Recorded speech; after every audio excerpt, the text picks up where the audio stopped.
আসসালামু আলাইকুম। সকালের সৌন্দর্য উপভোগ করতে হলে আপনাকে সকাল সকাল ঘুম থেকে উঠতে হবে। একটি বাগধারা নাকি কবিতা নাকি কি যেন ছিল, সেটাতে লেখা ছিল এরকম, হালকা একটু মনে আছে। একটি ধানের পাতার ওপর একটি শিশির বিন্দু।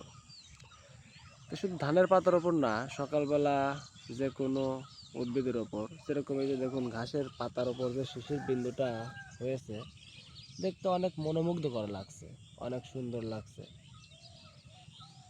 তো এই সৌন্দর্যটা দেখতে হলে আপনাকে অবশ্যই সকালে ঘুম থেকে উঠতে হবে। তাছাড়া এই সৌন্দর্যটা পাওয়া যাবে না। আমরা যারা গরিবের ছেলে, বিশেষ করে গরিবের ছেলে, গ্রামাঞ্চলের গরিবের ছেলে, যারা সকাল সকাল ঘুম থেকে উঠি এবং বাড়ির কাজ করি, ঘাস কাটি গরুর জন্য, তারা এই সৌন্দর্যটা প্রায় প্রতিদিনই দেখি, ভালো লাগে।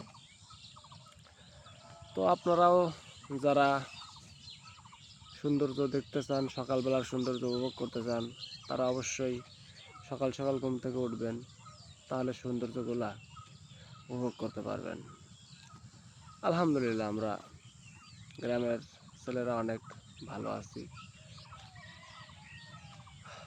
আশা করি আপনারা সবাই ভালো আছেন, ভালো থাকবেন।